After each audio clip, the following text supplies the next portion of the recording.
Hello and welcome to the Ryno Sports Talk podcast, number 2. The week is of 20th of December, so coming up on Christmas next week, and this is just the second podcast for me. And this week we were talking about Pete Rose, bad NFL divisions, why they can't count the Seahawks, and why the Warriors lost to the Bucks. I mean, it's a lot of different sports, and that's kind of what I wanted to do on this podcast a lot more. And with that, if you have not checked it out, I do recommend to go over to my WordPress, rhinosportstalks.wordpress.com, link in the description, and check out my College Bowl preview. I will be talking a little bit about that today, a couple bowls that are coming up this week, and I'm going to be trying to do a different way of doing the podcast. And I might try it, I might not. My plan is to try one of each way. This is going to be a long form podcast where it's all one video. And then next week, I'm probably going to cut it up into the different segments and see which one, I guess, works better. So just be aware that this might be a longer podcast this week. So jumping right into it, we're going to talk about Pete Rose first. The news broke this week that Pete Rose got declined for his reinstatement to baseball. If you do not know, Pete Rose was a player in the I think it was the 70s. I'd have to double check that.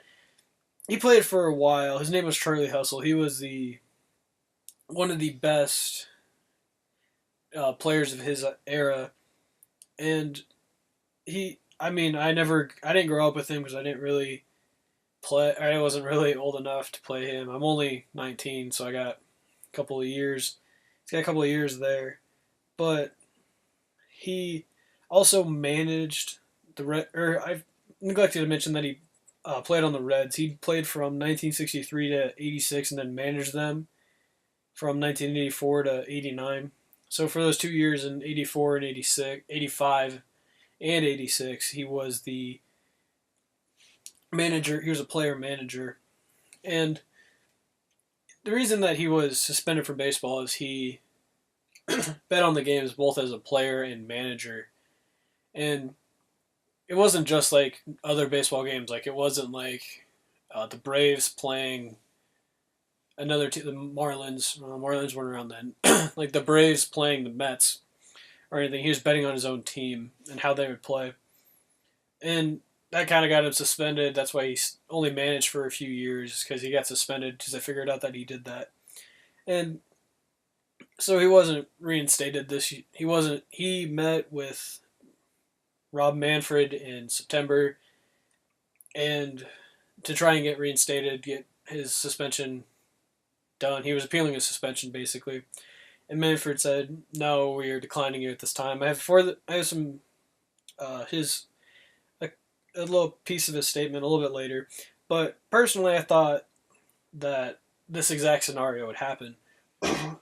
But because a lot of people don't really agree with Charlie Hustle, Pete Rose, and how in the public eye he wasn't really looked favorably upon. I do think that Rose should and will eventually get into the MLB Hall of Fame, as in he having a plaque and him being inducted formally into the Hall of Fame. He does deserve to come back into the game, mainly because he served his time. It'll be 30 years almost, here in about 25 years, that he's been suspended. And also for the fact that even if it's been 25 years, but even if it has been 25 years and that's been enough time for him, and they still don't think it's a good reason, there's 3 guys that are in the MLB now and in baseball, and I know a lot of people really won't agree with this. And there's a 4th one that is trying to get back in, but I don't know if he ever will because of a lot of different things, and a lot of people don't really... He tried to come back a little bit ago. I'm talking about Roger Clemens. I don't think he'll ever come back into the game. He really wasn't he was a good player. Don't get me wrong, but I don't see him really coming back into the game. The three guys I'm talking about are Barry Bonds, Mark McGwire, and Alex Rodriguez, and they actually, and I don't know if they, I know McGwire and A-Rod formally admitted to taking steroids. I know Bonds never did, but these guys are still in the game. Bonds just became the hitting coach in Miami. He was a personal, like a sort of a hitting coach kind of thing in San Francisco recently. Mark McGwire is the hitting coach at St. Louis, and Alex Rodriguez is obviously still playing. And on a little side note with A-Rod, if when he does retire, I really hope he doesn't become a coach. Just because like he's getting the bad rap like with McGwire and stuff. I mean, yes, he did take steroids, but it's more of an age now where who isn't kind of deal. I still don't agree with it, but he's a lot better analyst than going to be a coach, or he is a player right now. I remember he and Pete Rose, when they were in the World Series, him and Pete Rose went back and forth and had a huge banter thing going, and it was really impressive to see A-Rod do that. So I think he's going to have a great year or a great career in broadcasting and analysis if he does choose to do that next. Moving on to what Commissioner Manfred, who is the new commissioner after Selig retired, I think it was last year. He retired recently. Anyways, Manfred stated that Rose was not reinstated. In the little clip here, not clip, but quote, is that Mr. Rose has not presented credible evidence of a changed life and has not honestly accepted his wrongdoing. And I have no proof of him doing that or not. I'm fairly sure he's not betting on baseball anymore. I know he said he's betting on NFL and other things, and he said that Pete Rose came out and compared gambling to DraftKings and FanDuel and all these daily fantasy sports that everyone is endorsing. The NFL is endorsing them, MLB is endorsing them, NFL, NBA, and I know that he said that, and I agree with him. It's that daily fantasy sports is gambling basically. It's not all skill. I mean, yeah, it's skill to pick the right guys and but it's more lucky that they do good. That's a different topic for a different time. Maybe next week I'll talk about that. Anyway, going back to what Pete Rose said, I'm not going to go deep into that daily fantasy sports thing he just said that he talked about, but he said a couple interesting things. He came out with a health news conference last week. It was a day after Manfred decided to uphold the suspension. He did say that it was a tough spot to make a judgment on his situation, and that he's disappointed and continue to be best baseball fan in the world. I do think that's a great thing for baseball. Pete Rose is a great guy. I know he did mess up with the gambling thing, but he's still a great ambassador of baseball and all that stuff. But my main case here is, why is Mark McGwire and A-Rod allowed back into baseball and the MLB just because they said, yeah, we did steroids? It just kind of annoys me. And Barry Bonds never admitted it. He still hasn't admitted it to this day, or at least fully. And he's currently just got hired to be a coach in Miami. So if all these guys can be in the game with A-Rod still playing, McGwire being a coach, Bonds being a coach, why can't Pete Rose? I mean, yeah, he gambled on sports and his team, but he can't control everything in the game. He can always say, oh, we're gonna win or we're gonna lose by 3 runs, and then he and maybe a teammate or two don't hit as good. They all strike out 3 times or whatever. That doesn't mean that his other teammates can be like, no, I don't really care about your bet. I'm gonna go hit like I'm going to go try and win this game for us. And he could also be like, oh, we're going to win by 3 runs or something like that. And then the other guy just can't be touched.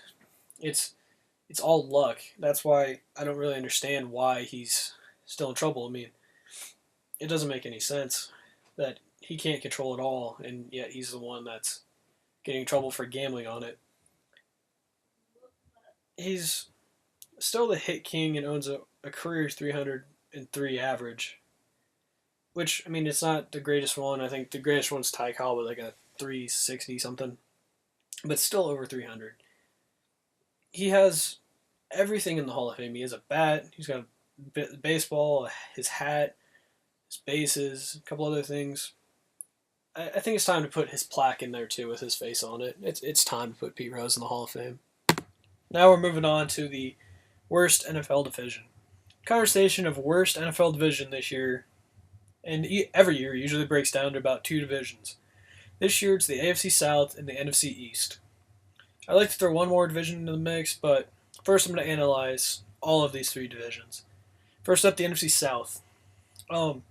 Obviously it's the most disrespected and honestly worst division in the AFC. They're all really young teams, especially at quarterback. I think the oldest is for the Texans, Hoyer is the oldest, and even if Mallett's gone. Yeah, it's Hoyer's the oldest.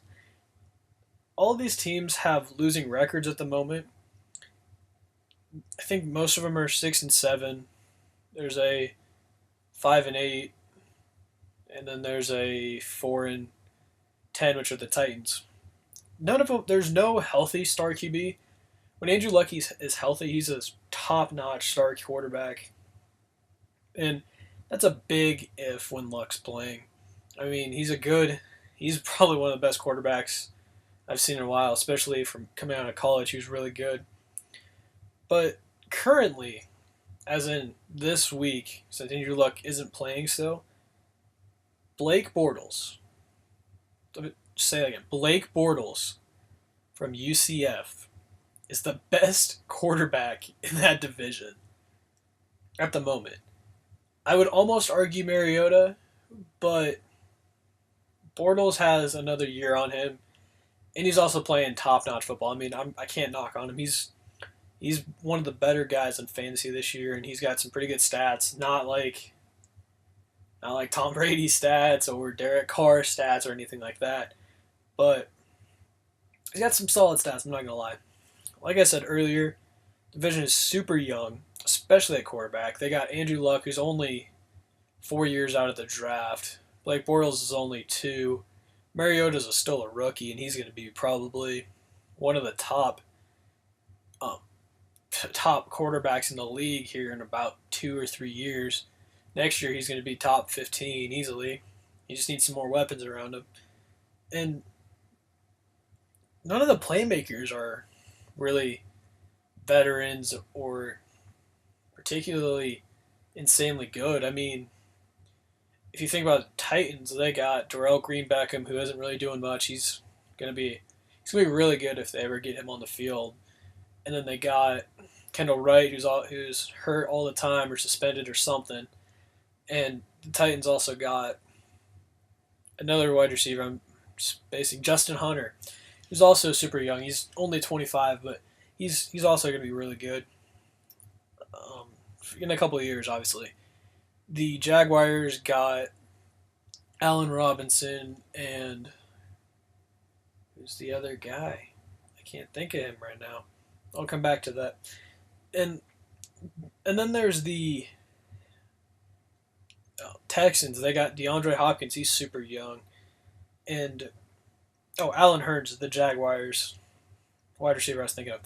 And going back to Texans, they have DeAndre Hopkins, Arian Foster, who's kind of young. I think he's 28. He's just always hurt now, it seems. So you can't really trust him.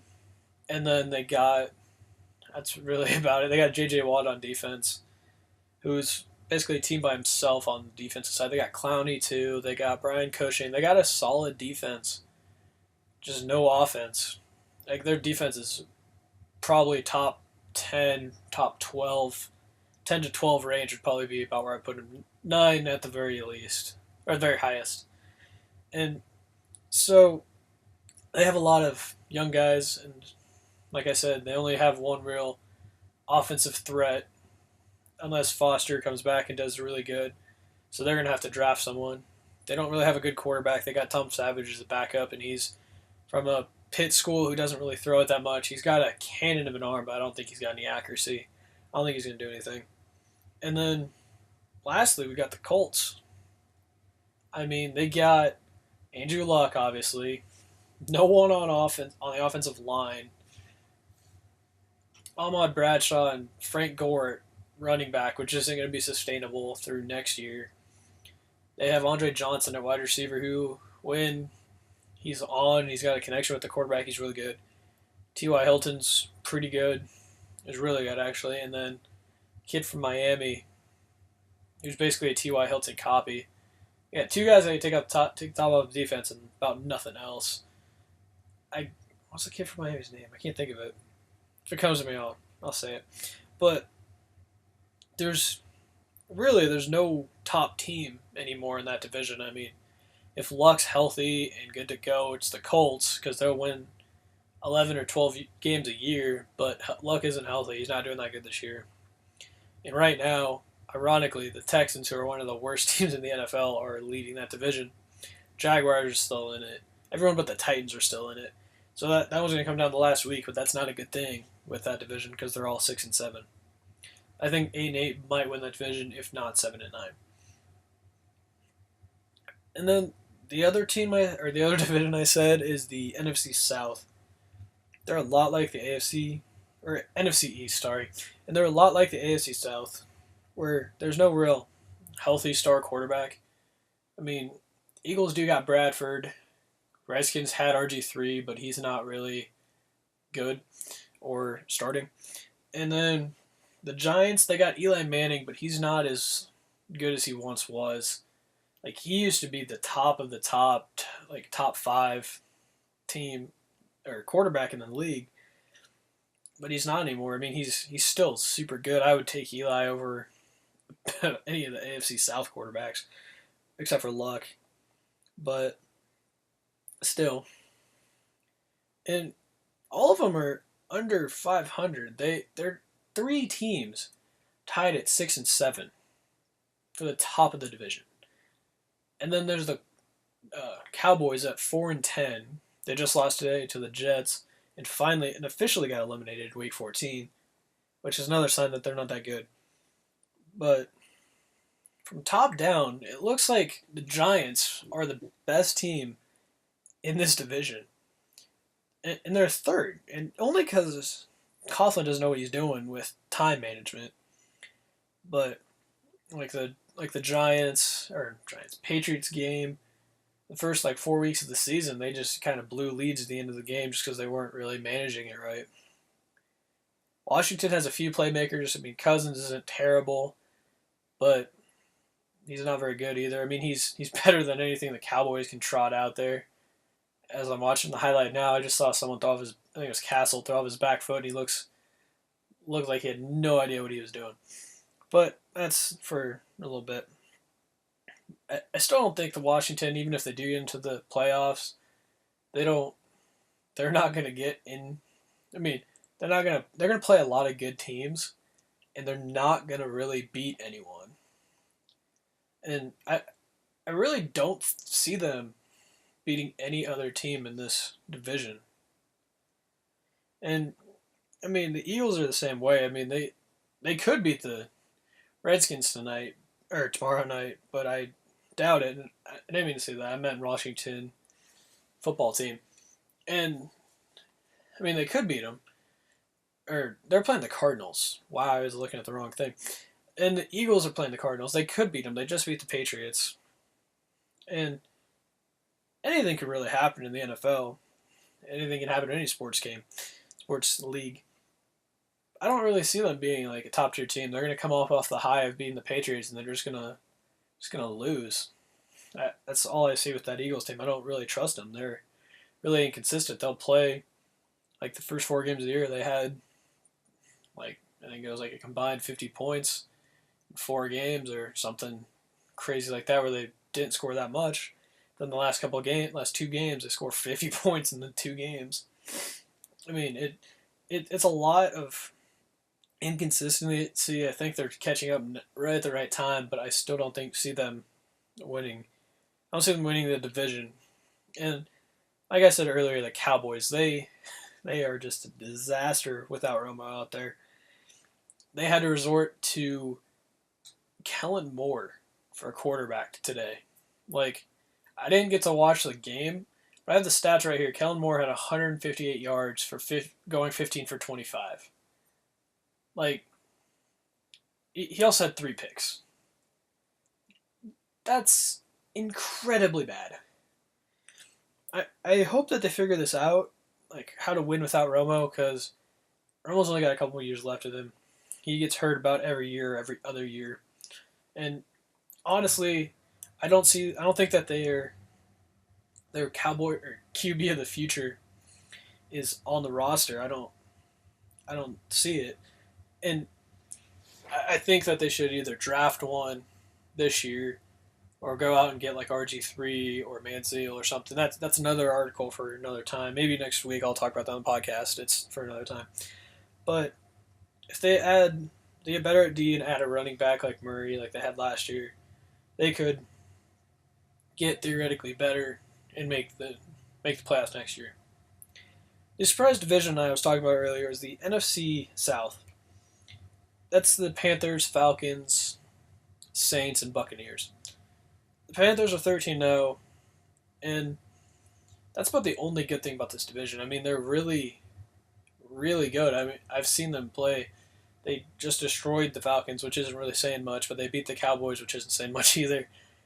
And they beat the Seahawks, which is, like I'm going to talk about it a little bit, is really good. They're a really good team. They just haven't turned it on yet, and I think it's going to be just a couple weeks out where we see them, oh, Seahawks are good again kind of deal.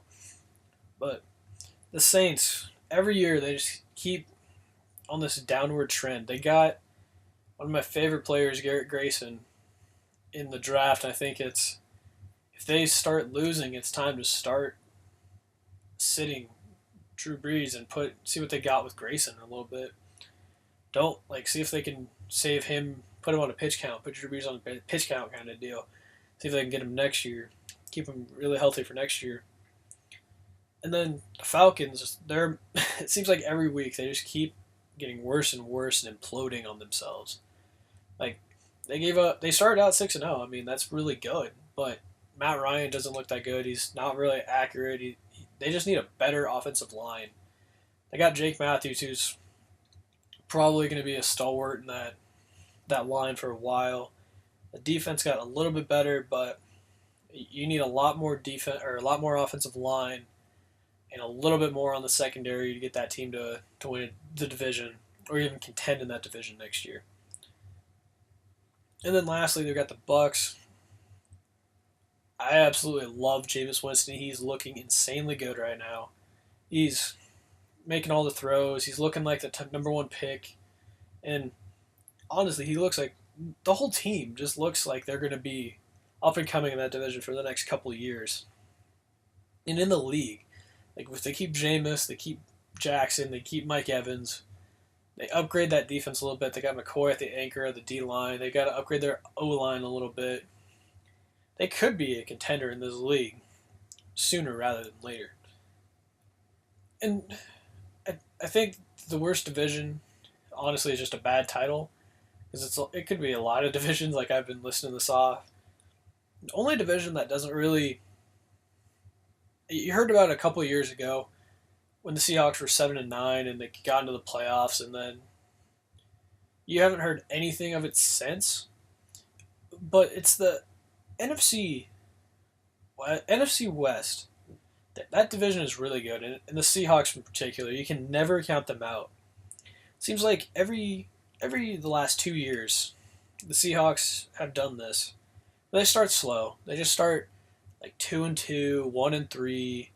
They've never started 0-4. I remember, at least since they got to the playoffs at 7-9. But they start out really slow, And then you hear the Skip Baylesses, the Bill Simmons, Cowherd.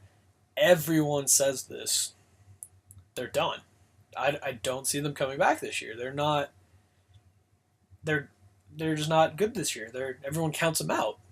And with that, I mean, it's good to think, okay, this team's 1-3, 2-2. They're not going to be very good. They lost to some good. They lost the games that they lost some games they shouldn't have, and then they're just like, Pete Carroll's like, nope, we're good still, and just starts rallying the team. I mean, honestly, I cannot think in any year any team that Carroll coaches, he can go coach for. If he gets fired from the Seahawks or quits or anything, he could go coach some team like the Lions or Titans. I'm trying to think of some bad teams. The Browns. If he goes to the Browns, I still think he would go to the playoffs. He could figure out what that makes that team tick and take them to the playoffs. You figure out how to win with Carson Palmer and Reggie Bush simultaneously, how to manage those egos, how to make them play together and play really well, which is a little saying something because Bush was kind of, oh, this is my team kind of deal, and Carson Palmer is one of the top quarterbacks ever in at least USC history. And then he also made Mark Sanchez a competent quarterback, and he's looking. Yeah, Mark Sanchez. He turned Mark Sanchez into a number 6 overall pick. That's insane. Sanchez is not good at all. And he hasn't done anything in the NFL. I mean, he took those 2 teams to the AFC East. That was more Rex Ryan than AFC Championship. Sorry, and that was more Rex Ryan than anything, because Ryan knows how to coach defense and all that, and it's just insane. And going back to the Seahawks, you can't count him out ever, just because he knows what he's doing on D. Like, to coach the defense, he can basically turn him into anything. Like, coach him any way he needs him to, and makes him look good. Russell Wilson was kind of I don't want to say luck, but he kind of fell to him, and they got super lucky with it. I mean, I kind of figured as soon as Russell Wilson came out, he was a super accurate quarterback. He was athletic. He was a baseball star. Got drafted by the Rockies. I wish he would have done that. That would have been cool. But they figure out how to use him to his strengths is the biggest thing that Carroll did. He's taking Wilson, using him on rollouts, and not keeping him in the pocket. And he's using him so that no other team can really beat him. They know what's coming, but they still can't stop it. And that's just a thing that Carroll's a super underrated coach. And every year he seems to figure everything out. About week 8, and everyone's starting doubting him. And you cannot count him out. He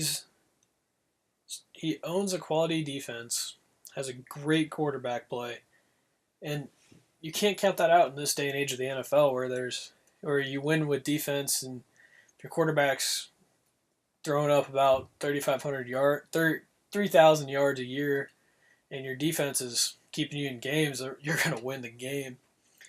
And that's kind of like what the Broncos are banking on, is that kind of thing, and it hasn't really worked for them. Wilson also shows the maturity and leadership with his will to win, and he carries the Seahawks team every year. It's insane. He carries them to the playoffs.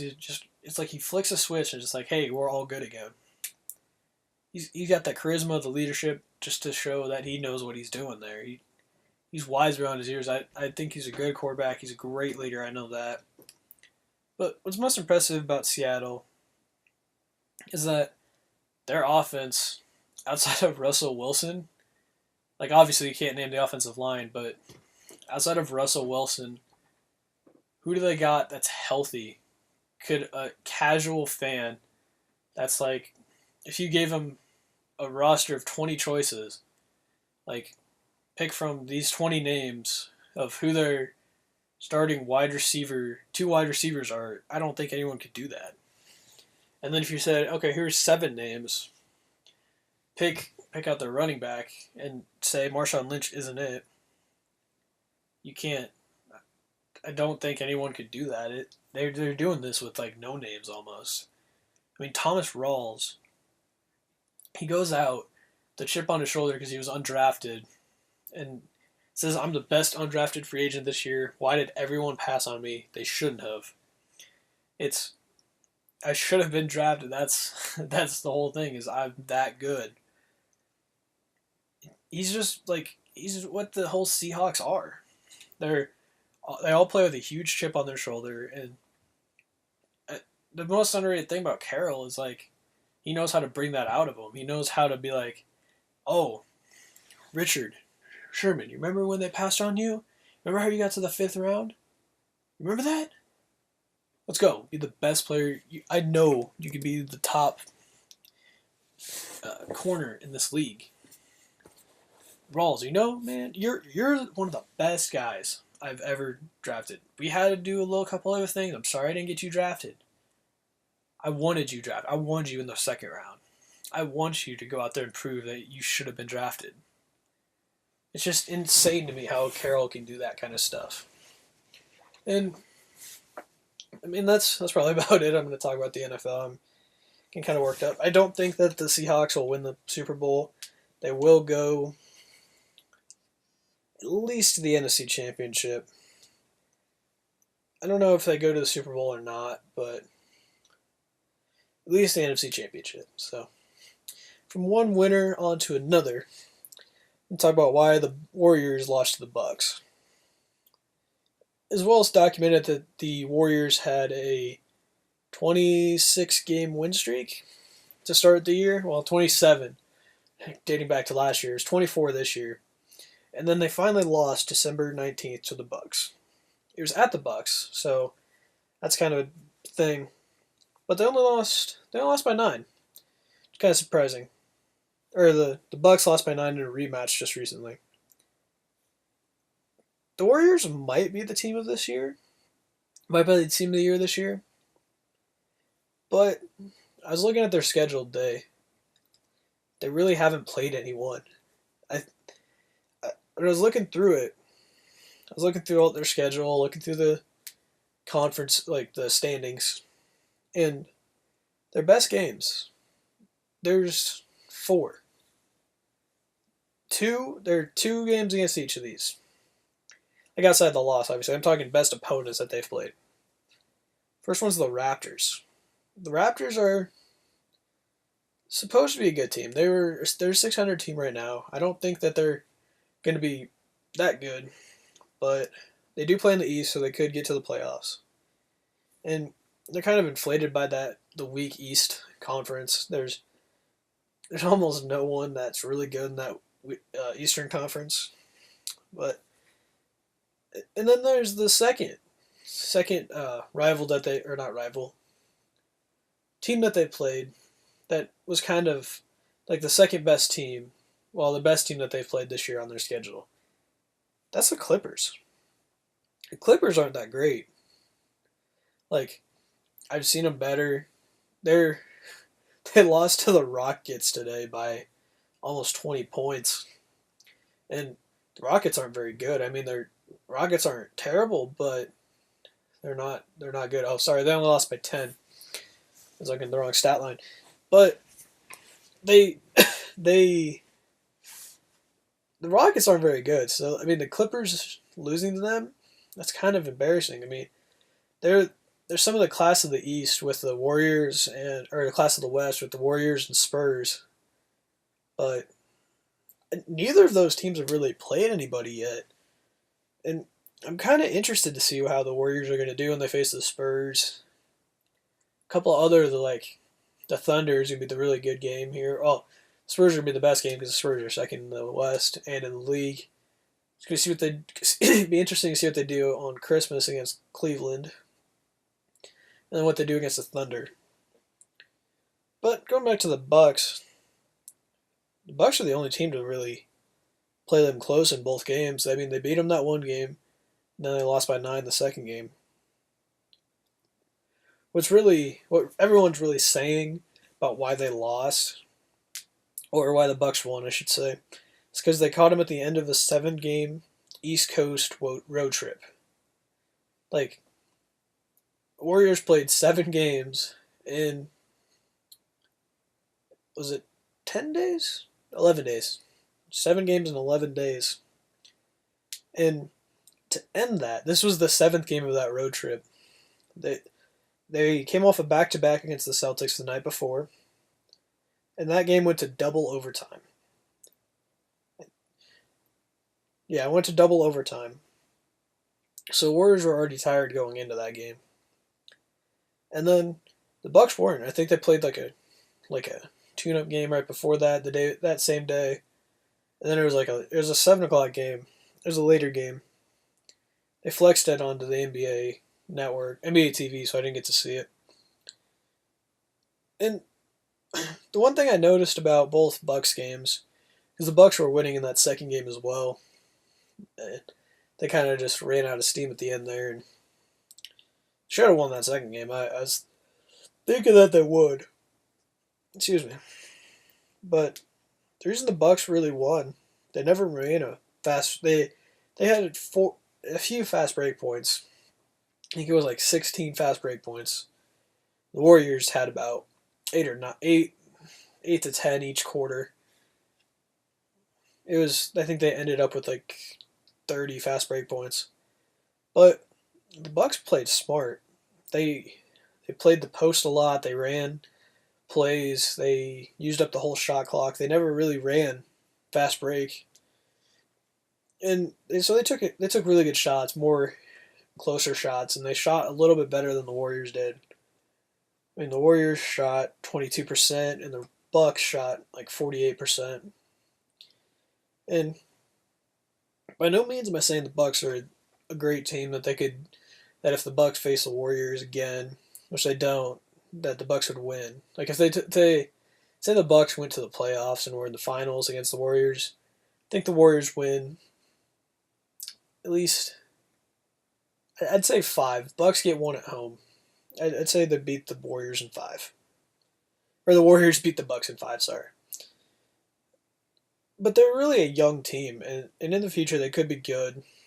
And they're going to make those long, deep runs of the playoffs. They're like the Warriors, but if they didn't shoot a lot of threes, I don't really know who to compare them to. They're really young. They got Jabari, they got Greg Monroe, Giannis. Jason Kidd's going to be a good coach for them. They got Carter Williams. I'd almost say, I'd have to say the young LeBron James Cavaliers, like the 04, 05, 06 kind of times. And that's about the only team that I could think of that would compare to these Bucks. But the only way that I'm really seeing the Warriors like lose is if the other team takes their time. They don't try to hurry and score a bunch of points or shoot a bunch of bad shots, or like try to keep up with the Warriors by shooting as many threes as they do. They need to just, and that's what the Warriors do well, is they put a lot of pressure on other teams, so they force them into taking threes, just do stuff that's not part of their, I guess it's not part of their game plan. And that's what the Warriors are doing, is they're forcing them out of their game plan just because they're winning. And that's what other teams need to focus on, is run their game plan, do what they do best, and not try to run with the Warriors. And if that, I still think the Warriors are going to win, break the 72 win record by the 96 Bulls. But we'll just have to see, I guess. And so going into next segment, I got the top 5 games of the week coming up. I don't know if it's really 5.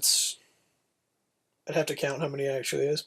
But the first one is kind of a cop-out, but all of the Christmas Day games for the NBA except for the Clippers and Lakers, are going to be really good. They're on my must-watch list. I think the Warriors against Cleveland is going to be a good game because it's not really a finals rematch. It could be a finals preview. It really depends. But the reason I like this game, or I'm going to be interested by it and like it, is Cleveland is finally healthy when they face these Warriors team, and for the first time since the end of last season, because they got Love back. He didn't play last year. They got Kyrie back. He didn't play last year. And then they added a couple other pieces. Mo Williams, he's all right. They just added a bunch of pieces that they didn't have last year, which I think will maybe not push them over the top, but will make this at least a game. I can't make a prediction on this, but I do think this could be a Warriors game that they don't win. This could be their second loss of the year. Just because it's Cleveland and they're all healthy. There's a lot of other games like Pelicans, and I think they're playing the Pistons. They're just all Christmas Day is always a good game. Christmas Day games are always good games to watch. Moving on to college football, there's two bowl games. Well, there's a bunch of bowl games this week. The two I like are Christmas. Not Eve. The day after Christmas, the 26th. First one's the Sun Bowl. That features the Miami University and Washington State. The reason I like this is Miami's kind of playing for pride. They like their. I get the feeling they like their interim coach. They're kind of showing what Mike Richt, what he kind of wants. I know he's not coaching, but it's an interim coach that's coaching, and I'm pretty sure that he's going to be at the game watching, and then so that'll be good. And then we got Washington State. I remember a couple of years ago they had Connor Halliday. This was last year too, but 2 years ago Halliday had like 5,000 yards in a season. They played CSU, and it was the most insane. It was the Gildan, New Mexico Bowl. I'm fairly sure. I can't remember. I remember it was Washington State, Colorado State though, and it was one of the most insane games I've ever seen. It was back and forth all the way down the field. See, I think CSU ended up winning, and I honestly don't remember. And they still have that high flying offense just because it's Mike Leach, and he always has good offenses, but he knows how to recruit, knows how to do all of that. He's got a good team, like always. And then another game this week is the Foster Farms Bowl. And this is Nebraska and UCLA is in this game. And I have no really vetted interest in this other than I go to school in Nebraska, so I like Nebraska. And then I have to like Nebraska or else I get hurt. And then UCLA's got Chosen Rosen. And I really want to see how he performs against this defense they're not insanely good, but I think they're not bad. I could see him either going like 250 and 2 or 3 touchdowns or like 400 yards and something. It's really one of those, depending on how they show up, kind of games. And then another thing, staying on Rosen for a second, I just want to see how he performs under the limelight of his first ever bowl appearance. It's going to be interesting. I know he did really good in he had a couple big games this year and he did pretty good in them. Going on to Nebraska, I want to see Tommy Armstrong. I wrote this in my column or my article this week. Armstrong isn't really. I don't like Tommy Armstrong, but I want to see how these 3 to 4 weeks that they've had UCLA, they've been game planning, all of that, and I want to see what Armstrong does. Did they help him? Is he better? Is he confident? What's going on? I mean, he had 16 picks in the regular season. I don't want to see him do any more, or throw any more. But I don't really know what else is behind him there. They got a kid from Grand Island who's not very. He's good. He's not bad, but he's got like the one of the worst throwing motions. That's almost like Tim Tebow esque. And I just want to see if Armstrong is the guy for Nebraska for next year. That's the big thing. Is he the guy next year, or do they start that freshman that they're bringing in? I can't think of his name for the life of me. But it's really going to be interesting what their choices there are, and how Armstrong performs and all that. Usually, defense isn't great, but it'll be. I'm going to be looking forward to that game. And then, lastly, my NFL Week 16 games of the week. I have two of them. First one is the Rams and Seahawks. I kind of want to see, starting with the Rams, I kind of want to see what Gurley does against a top defense. Can he catch the ball against that Legion of Boom? Can he run on that Legion of Boom? If he breaks like 2 or 3 30-yard runs or so, you know this kid's it. You know he's the guy. I mean, he's got 125 yards in like 5 straight games, and or something like that. It's like 5 games of 125 this season. I just kind of want to see what he can do against that Seahawks defense. And then with that Seahawks, they're just now starting to heat up, and I want them to kind of prove me right, I guess. And since they're on the upswing, I just want them to, I guess, win and just show that they can beat a really good in-division opponent.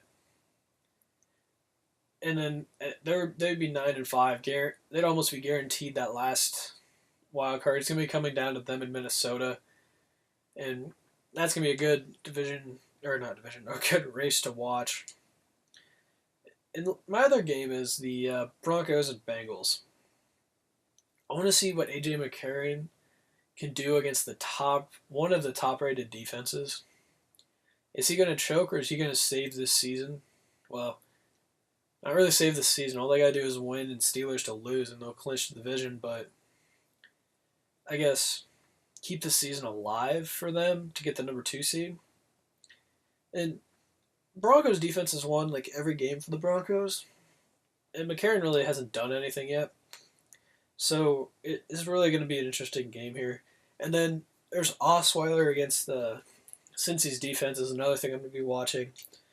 And mainly because after Week 14, where they lost to the Raiders, everyone's like, oh, Osweiler's terrible, start Manning again, blah, blah, blah. I still think he's the best guy for the job right now. And if you go over to my blog, and it's just linked in the description, you can read my Brock Osweiler, what to make of his first start against the Bears. And it's an interesting piece because I kind of wrote about what I saw. And I still think he's better than Manning at the moment, just because Manning's got a noodle arm. But it'll be interesting to see what he can do. That Cincy D is nothing to joke around about. They're not maybe not the Broncos level, but they're not they're not terrible. They're good. They're a pretty good defense, and it's gonna be interesting to see who wins this game, because whoever wins this is almost guaranteed the number 2 seed in the first round bye, and that's a big thing.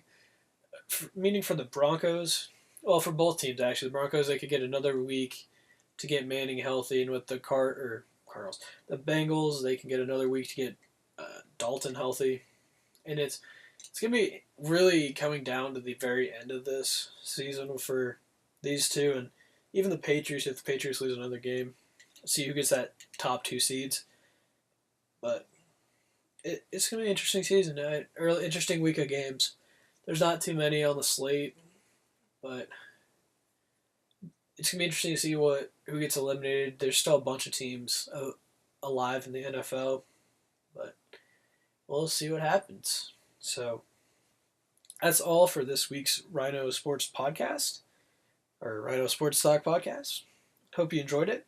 If you haven't already read my College Football Bowl preview article, please go check it out. It is a good read, if not only for the bowls, but for my hot take at the end of the article about how many bowls are played and what I think should really happen and why it really is happening. I might talk about that a little bit on next week's podcast, or maybe a little bit later. With that bowl preview, it doesn't have the semifinals or finals preview yet, just because I'm saving that for another one. So be on the lookout for that in the future. And then next week, I will be having an interesting article, at least interesting to me, on my Ryno Sports Talk WordPress. It's about why Stephen Curry is not the best player in the world. So if you are interested by the NBA, you know anything about the NBA, or Stephen Curry, or you're interested to see why I say he's not the best in the world. He is good, but he's not the best. That is definitely going to be a hot take for you to read. And these podcasts are posted every Sunday, and the blog with the Steph Curry will be out next week, and next week, midweek, so Wednesday or Thursday. And be looking forward to every Wednesday and Thursday for the blog. If you haven't already, do hit the little subscribe button on the right side of each blog post, or if you're at their homepage, it says subscribe to WordPress on the top right on the very homepage. So you can always get email right as I post up my new article each week. As always, be sure to subscribe and comment a topic for next week's podcast or writing articles. Like I said, be on the lookout for the Stephen Curry one and next week's podcast. It might stay a lot like this, I'm not sure yet. But thanks for sticking around. Like I said, please like and subscribe if you enjoyed. Peace.